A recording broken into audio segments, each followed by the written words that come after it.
Most of us remember Jesus as a storyteller from Sunday school class. Some of us have been going to church Sunday school since we were little kids. And my experience with Christianity has been something like this. I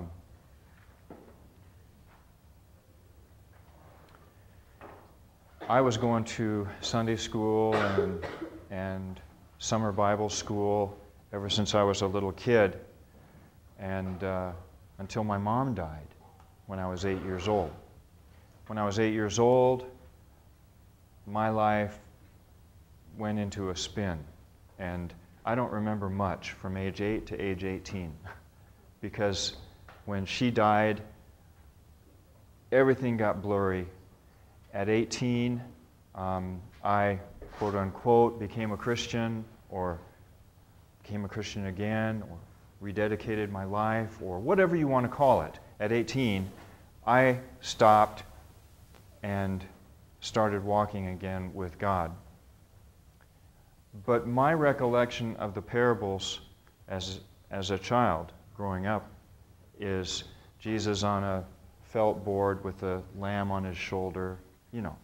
And sort of the perspective that I had on parables was that these were simple stories told to communicate simple truths that could not be that could be only helpful, beneficial.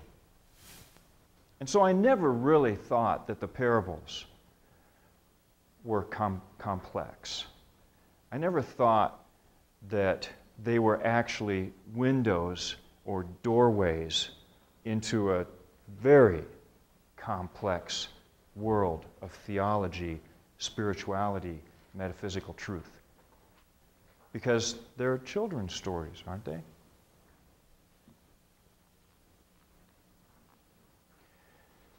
Well, you guys have probably heard me talk about Jesus enough to know that I'm not going to let it rest there. That Jesus' parables might be suitable for telling to children, but they're never just children's stories. They're not. And so what I want to do in the next 4 weeks, and believe me, I'll give you guys a good ride for 4 weeks talking about the parables. We're going to start by dealing with a problem that emerged from Jesus being a storyteller. The problem was apparently, and I'm trying to recreate the problem because all I can do is recreate the problem based upon little things that were said and that happened. But here appears to have been the problem. Jesus would tell stories, and some people didn't get the point.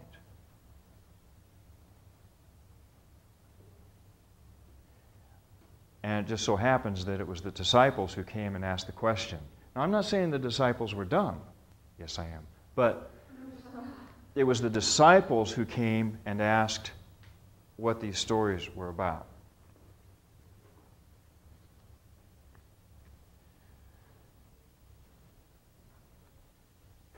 "30% of the teaching of Jesus that has survived in the early Gospels is in the form of parables. Altogether, and this is probably plus or minus 1 or 2 or 3 or 4, depending on what you call a parable and what you call a metaphor and a simile and an extended metaphor, etc., etc. But let's just say that there are 45 parables. 10 in Matthew. And now there's more than 10 in Matthew, but 10 that belong only in Matthew, okay? And you did your paper on those. Mark has 11 parables that are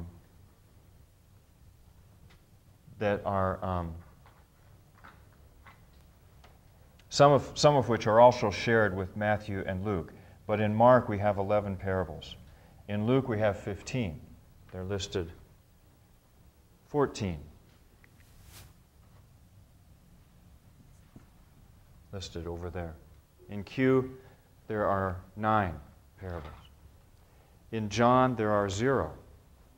So altogether, we have 44, plus or minus. 44 parables. The context in which these parables were told are so diverse you wouldn't believe it. Sometimes it looks like Jesus told these stories to his closest friends. Sometimes he told these stories to his very animated enemies. Sometimes he told these stories in the midst of a heated controversy. Sometimes he told the stories about behavior. Sometimes he told stories about who he was. Sometimes these stories, in other words, these stories were used to illustrate all kinds of things, from who he was to what he was doing, to what you should do, to what you aren't doing. You know, it's unbelievable how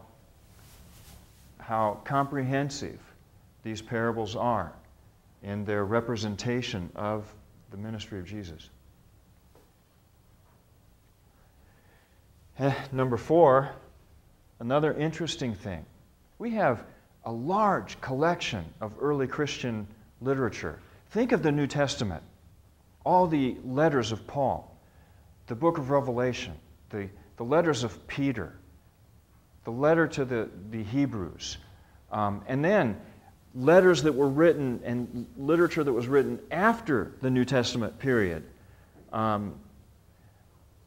the church fathers, Ignatius, Polycarp, Clement of Rome, Clement of Alexandria, Barnabas. There's a lot of early Christian literature that was written before the end of the 2nd century. Books filled with Christian literature. And it only gets larger after that.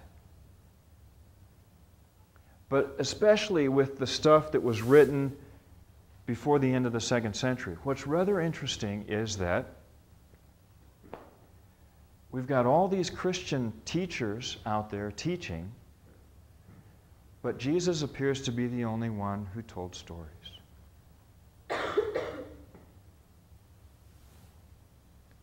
So this genre of parables that we find in Matthew, Mark, and Luke, this tool, technique that Jesus used, is almost, in the early Christian collection of literature, is almost unique to Jesus. It's very, very interesting. No one but Jesus did it. That isn't to say that Jesus was the only parable teller, because we know that he wasn't. In fact, I'll show you that parable was a genre of teaching that was very common in the Jewish world. I guess a great place for us to start then, leaving behind these things, is to think about what the parables were and why they were written. Because the question that emerged from the disciples that I told you about was in Mark chapter 4, verse 10. Matthew chapter 13, verse 10. And Luke chapter 8, verse 9. It's the same question, because this little pericope that you're going to look at in a minute is the same, with 3 different varieties, with some minor changes. But the question apparently emerged because some of the stories Jesus told weren't clear, and they didn't quite get it. And so they came to Jesus and said, Matthew chapter 13, verse 10, "Why do you speak in parables?" So what I'd like you guys to do, maybe just take 10 minutes, okay? Take 10 minutes and look at these 3 passages and answer that question. What is the purpose of parables?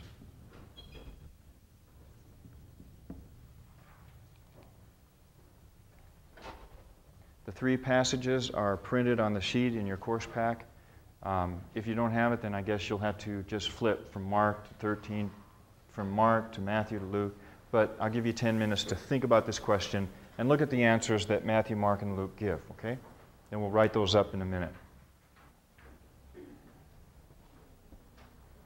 You guys done?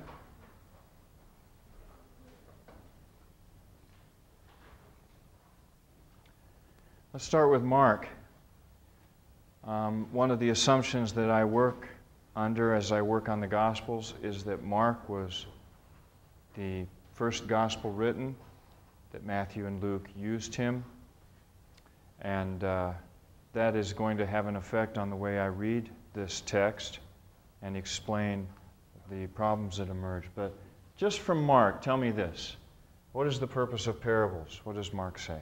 How does Mark answer that question?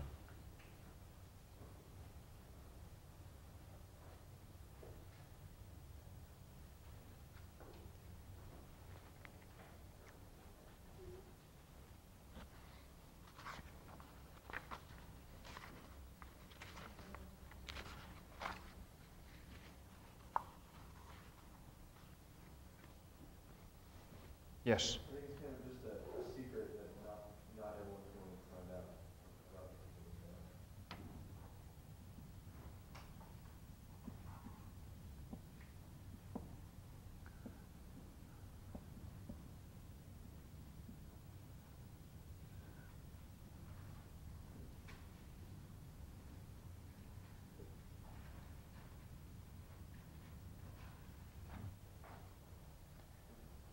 Okay. So some people get it. Yeah, it's going to be told to some. It's going to, okay. And the reason that he tells the parables is so that some people don't? I think it's kind of like coded where the people that are meant to understand it will understand it. This is what I'm about.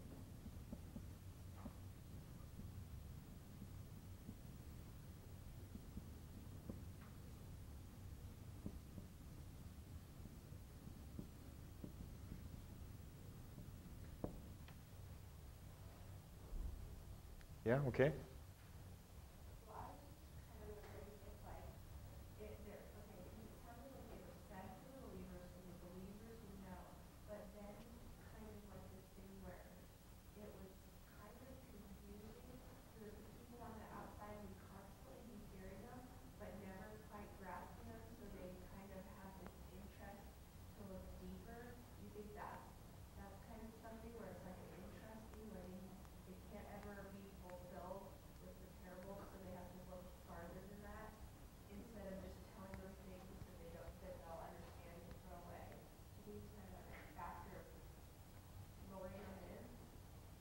Allure.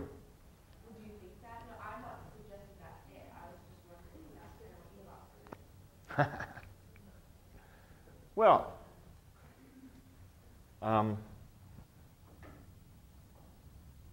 let's just put that out to the side. Maybe get back to that. Allure. But just from Mark, what is the purpose? He doesn't explain all of that, does he? Anybody else?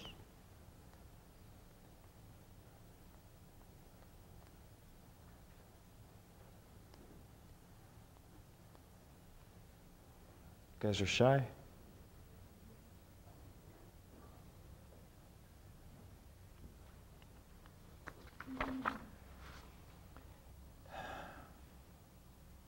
They asked him about the parables, and he said to them, "To you has been given the secret of the kingdom of God, but for those outside, everything comes in parables." Verse 12 is the real tough. Yeah. I was kind of thinking that the parables represent truth for the believers, but for non-believers, they just kind of come a complex story.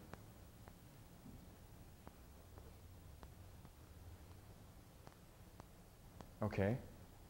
So to those inside, they are truth. To the outsiders, they're just complex stories. Yeah? Kind of like this, huh? Coded. Whatever you imagine a coded message is.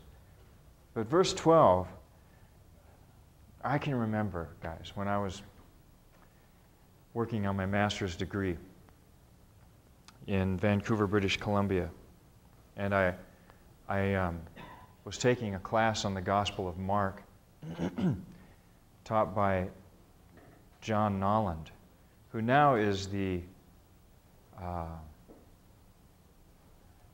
chair of the religion department at Trinity College in Bristol, England. And he wrote the commentary on the Gospel of Luke for the Word Commentary series. It's a 3-volume commentary on Luke. John Nolland was the guy who sort of introduced me to the Gospels.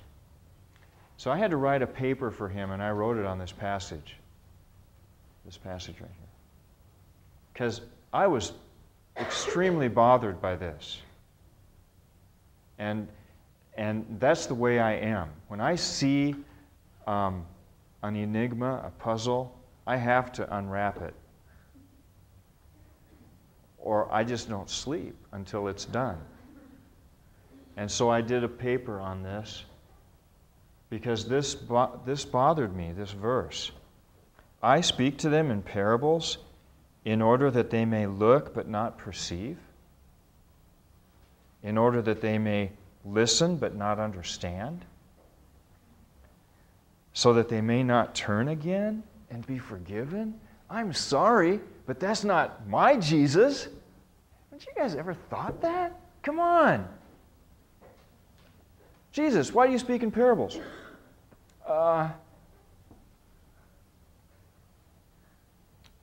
I speak in parables so that they might listen but not hear, so that they might see but not perceive, lest they turn again and be forgiven. Okay, let me tell you what that says. It says that the parables are revealing, no, the opposite. The parables are concealing stories. They're concealing stories. And one of their principal functions is to prevent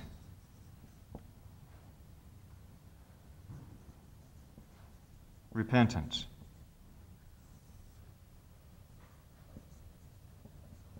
Verse 12. And the word that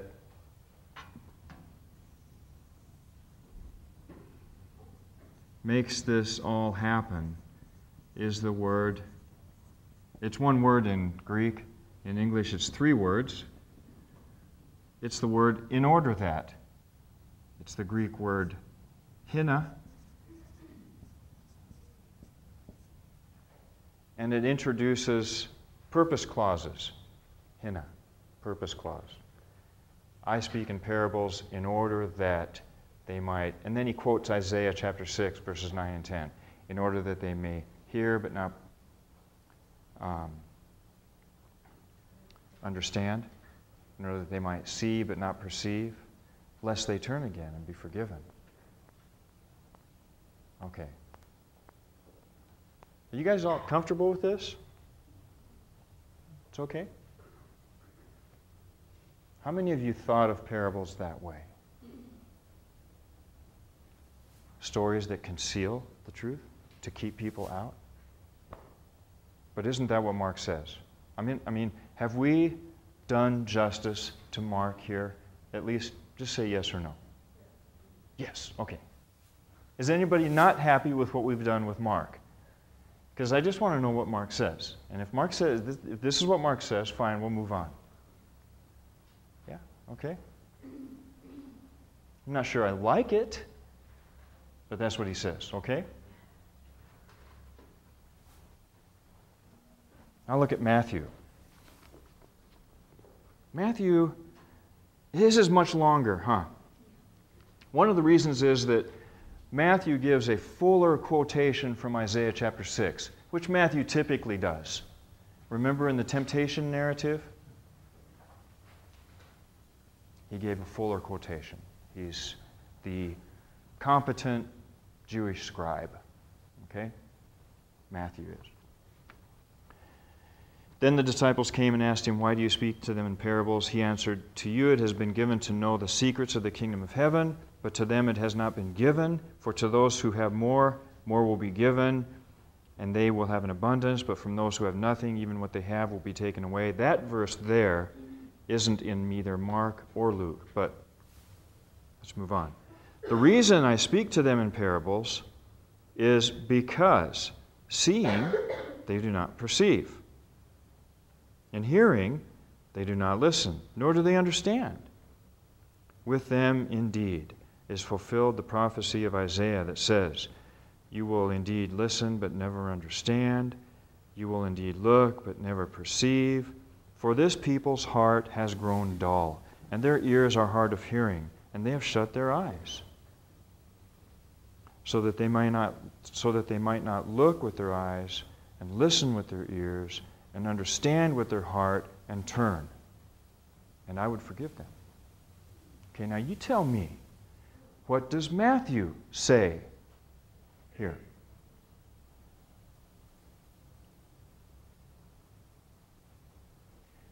In Mark, the reason that people don't understand, we could say that it's Jesus' fault.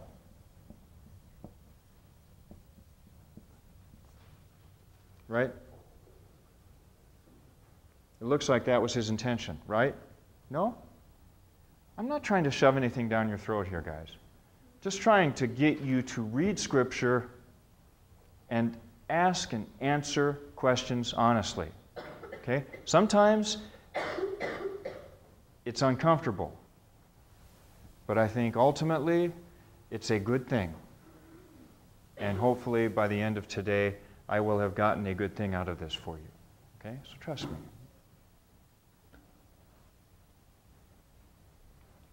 What does Matthew do? Matthew changes a few things. Okay? He gives a longer quote, right? In Matthew, he adds verse 12, which isn't in Mark. What else?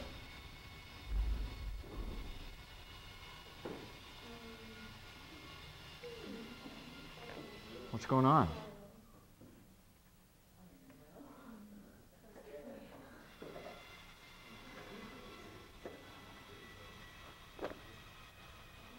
Somebody's drilling into the room.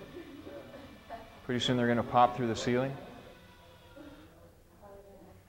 Guys, tell me what Matthew has, because I don't find this word "in order that." I don't see that. What does Matthew have instead? The "in order that" in Mark is gone. What's there instead? Because.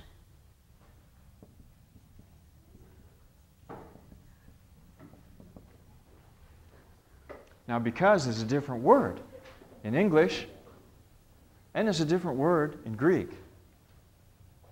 In Greek, it's the word hoti, and it means something different than what you guys mean when you say hoti. Okay? Hoti. It means because. Because. And it introduces result clauses.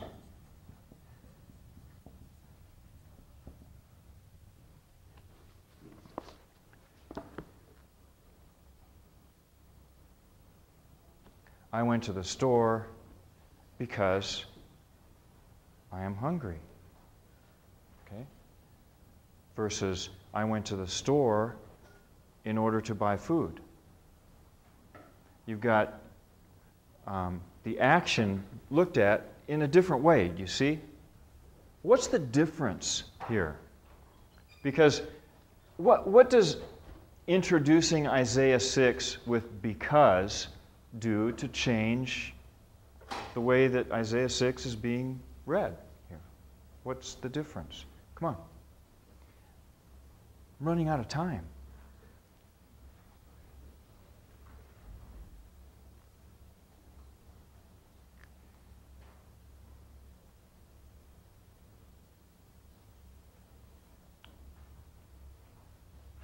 Okay.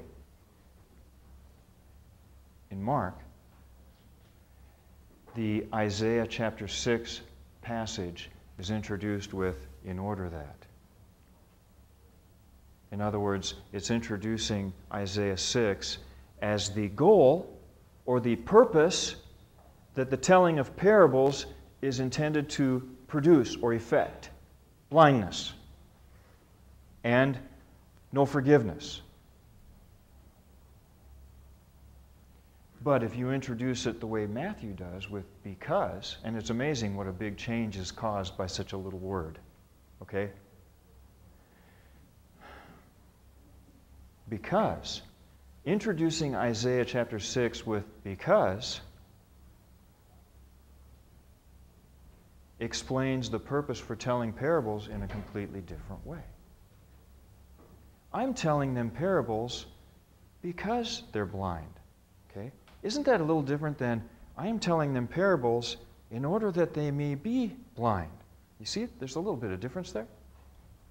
Okay? I'm telling parables in order that they might not see and turn and be forgiven. Or lest they turn and be forgiven. Versus Matthew, I'm telling parables because they aren't seeing and not turning and being forgiven. Big difference, guys. Because here, parables conceal and prevent repentance. Here, parables reveal and enable. Is that spelled right? Two N's?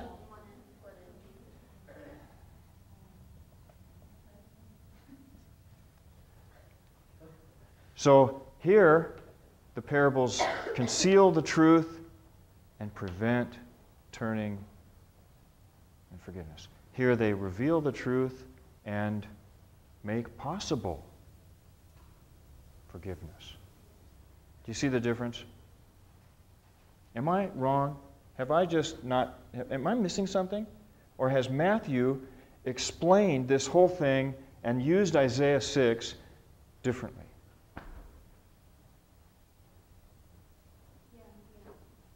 Okay. Now, in this passage, it looks like their blindness is Jesus' fault because it sounds like that's his intention, doesn't it? It's his intention? That's what it sounds like. Stay with me, guys. Some of you are looking a little bit worried. I'm going to hopefully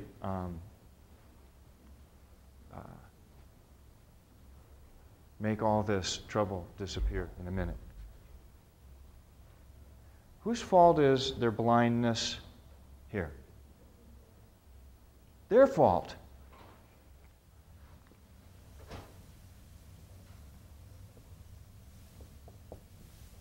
Their blindness is their fault. They're looking, but they're not paying attention. They're hearing, but they're not listening. So Jesus tells them parables. Now here, the parables are clearly stories intended to reveal the truth. Don't we have another word for this kind of story? What kind of story conceals the truth? Come on, we've been telling these since we were little kids, guys. What's purple and brown, has 50 legs and 3 heads? I don't know. I don't either, but it's on your shoulder. Haven't you guys ever heard riddles? Riddles.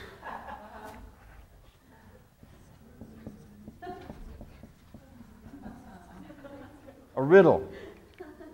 A riddle is a story that's intended to conceal the truth. There are riddles in the Bible. The most famous riddle is probably Samson's riddle. Remember it? Out of the eater comes something to eat. What's the rest of it? Out of the something comes something sweet. This lion's carcass, the bees had built a beehive in it, and he got some honey out of it. And he told a riddle about the whole thing. And that was the story that he challenged the Philistines to solve. And if they solved the riddle, anyway. So, riddle, revealing story. Big difference in these two. Look at Luke. Then his disciples asked him what this parable meant. And he said, "To you it has been given to know the secrets of the kingdom of God, but to others I speak in parables, so that looking they may not perceive, and listening they may not understand." What does Luke say? Are there any differences between Luke and Matthew and Mark? Well, Luke is shorter, okay, right? Luke is shorter. He even abbreviates Mark. He even gives a shorter quotation from Isaiah 6 than Mark does. So Matthew lengthens it, Luke shortens it. What else? Come on, guys.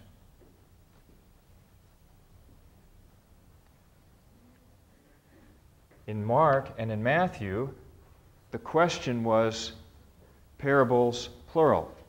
In Luke, it's parable, singular.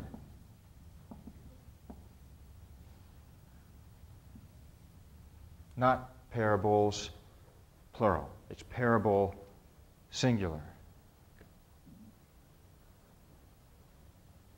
Luke focuses this whole thing on one parable. In Matthew and Mark, it looked like it was just a general question about the parables, right? In Luke, it's one parable. Which parable is it?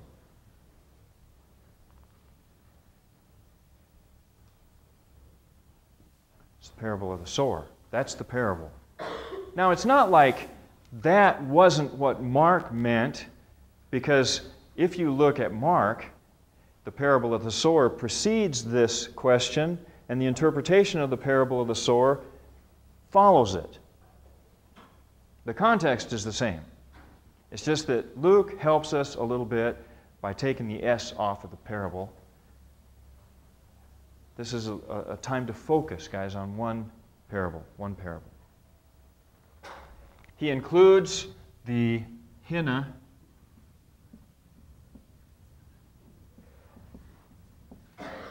In other words, he also, like Mark, makes this a purpose clause, doesn't he? And so it looks like, according to Luke, the parables are concealing stories. The part that is missing in Luke here is the last part of Isaiah chapter 6, verse 10, that phrase, so that they may not turn again and be forgiven, or so that they might understand with their heart and turn and I would heal them. Okay? So what's missing from Luke is the turn, heal, forgive.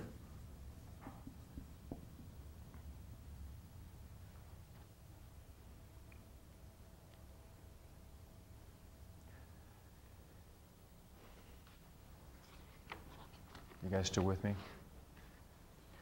Now, before we go to the parable of the sower, let me point out a couple of things about this whole mess. Okay? It is more than likely that Jesus taught in Aramaic. I'm pretty sure that he also taught in Greek. I'm almost certain that he also taught in Greek, but I think most of his teaching was done in Aramaic. There is a particle, a small word in Aramaic. It's the word de.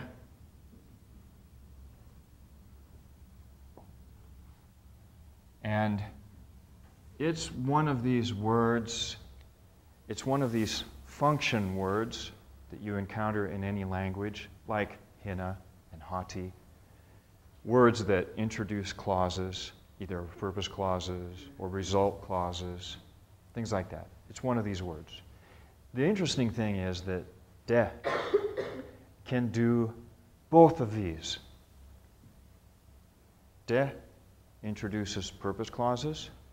It also introduces result clauses. And you see, the only way for you to understand what kind of clause is being introduced is to understand the context. You supply that kind of information. People speaking would supply that meaning, okay? There's another word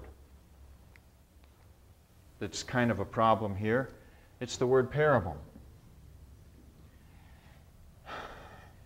It looks like in Mark that what Mark meant by parable was really riddle. What Matthew meant by parable was simple story. The interesting thing is that the word parable in Greek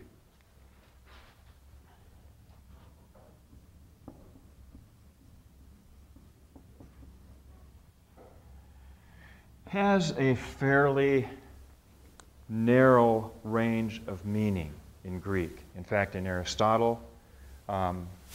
Aristotle's work on rhetoric, he talks about parables. Parables are basically, according to Aristotle, simple stories,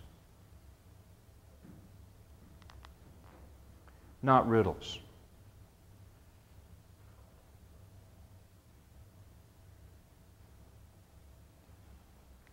But this word parabole in the Gospels is the word that was used by these Gospel writers to translate an Aramaic word.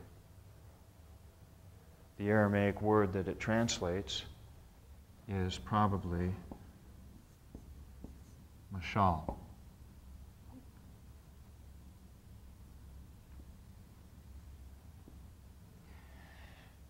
This is the Hebrew word. The Aramaic word is like the Hebrew word. But the point I'm trying to make is that one of the things about mashal is that it has a much broader range of meaning than parabole. So we have a potential problem here. We've got a word that Jesus used, a teaching method that he used called a mashal, and when he does it and uses this form of teaching, it's called by the early church parable, parabole.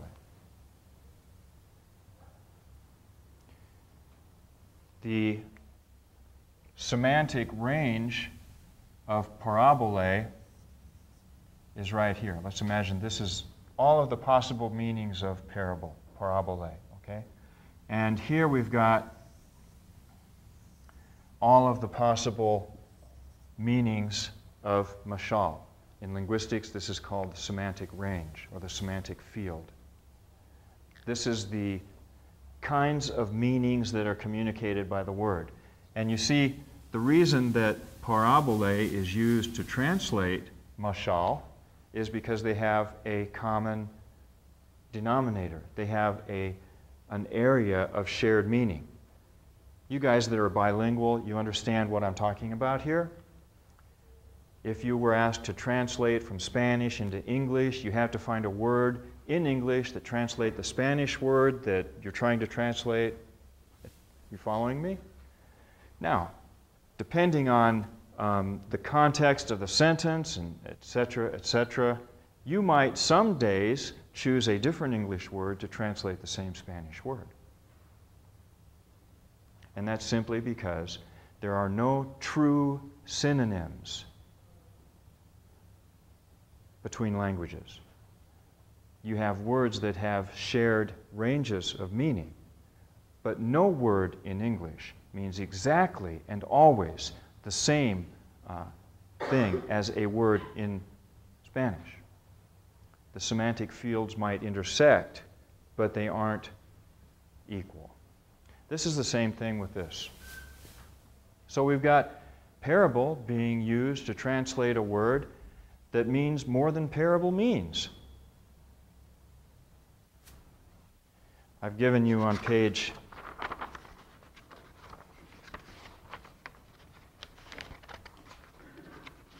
94 and 95 in the course pack. I've given you a little bit of information about a mashal in the Old Testament. Do you know that in the Old Testament, when the Old Testament was translated into Greek, that there are 9 different Greek words that are used to translate mashal in the various places that it occurs? 9 different words. 9! You know, in the New Testament, there's only 1. You see, we're setting ourselves up for a problem of miscommunication here. Some of the words that are used to translate mashal are the word enigma. Guess what enigma means? It's the Greek word enigma. Guess what that means? Enigma. We have it in English. Enigma. What's an enigma? A puzzle?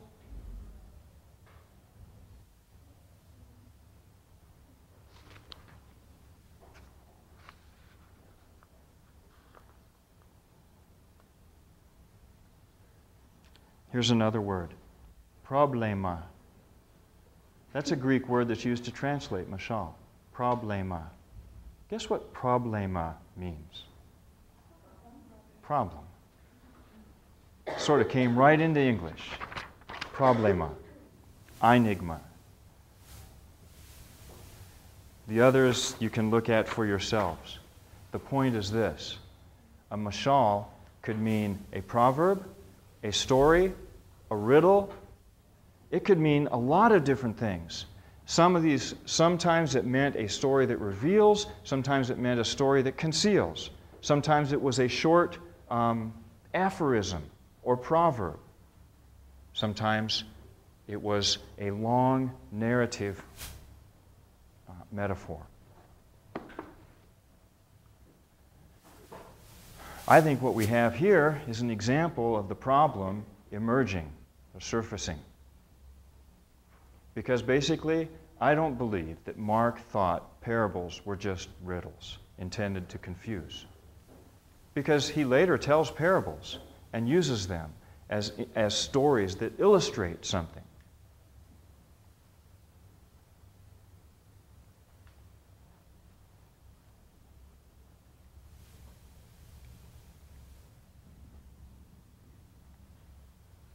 I think the solution to this whole problem of how sometimes parables conceal the truth and keep people from seeing, and sometimes parables reveal the truth and help them to see, I think Luke helps us get to the point of understanding how a parable can be both.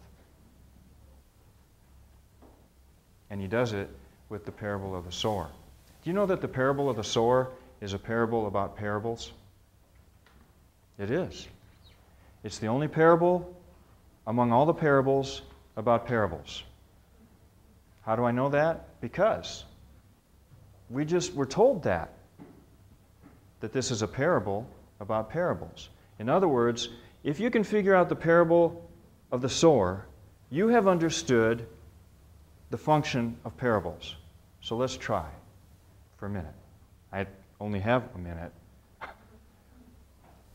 The parable of the sower is a story about a sower who went out and scattered seed. Some of it landed on a path. Now, the kind of sowing that they did in the first century was different than what we are used to today. So he was just casting seed, broadcast seeding like that. Some of it lands on a path where people walk. Some of it lands on rocks. Some of it lands in bushes. Some of it lands in good soil. So turn to page 98 in the course pack. Would you please? On page 98, I have put the interpretation of the parable of the sower sort of on a piece of paper for you to look at. The resolution of a problem, the parable of the sower. Soil number one is the path, okay? And the problem with these, the seed that lands on the path is that birds come and eat the seed. It doesn't have a chance because it lands on hard pan soil. There's no chance for the seed to actually put down a root, okay? Instead, birds come and eat it. Now, in the interpretation of the parable of the sower, this is an example of people who have no chance at all of benefiting from this parable. Why? Because for one thing, it lands on a path where birds come and eat it. For a second, and the second thing is the birds that come and eat, that's a picture of the devil actually coming and taking the seed away before they have a chance to respond.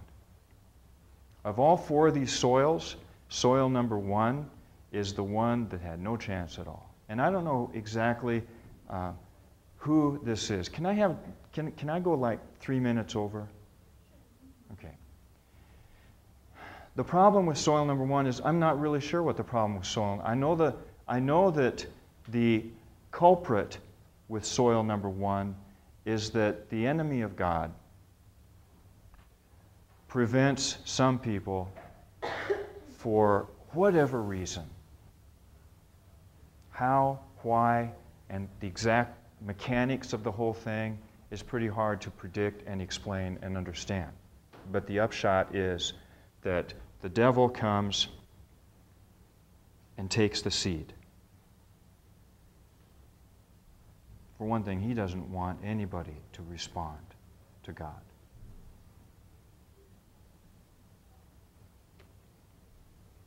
It's at this point in Luke's version that he adds the missing phrase from Isaiah chapter 6.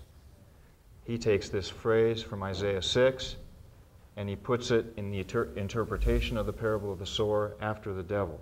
So in effect, Luke is saying, in this phenomenon of Jesus telling parables, people listening and failing to understand, a big part of the problem is that it's the devil's fault. He adds that to the mix. He also will include both of these. But look at the second soil. The second soil is, it lands on rock. These are people, Jesus says, that hear it. They hear the word and they cheer. They hear it and they respond with joy. Okay? You guys have probably met people like this. They hear the word, their immediate response is joy, overwhelming joy. The problem is, though, that it's shallow and it's superficial, and they believe only for a while. Then, during a period of testing, they fall away. Soil number 3 is the soil lands among thorns and bushes. The problem here is that here we have people who hear, but they're so busy that they take off and go on with their busy lives before they have a chance to respond. So they hear and go. They're too busy, they have a full schedule. They're enslaved to various things, whether it's money or whatever, the world.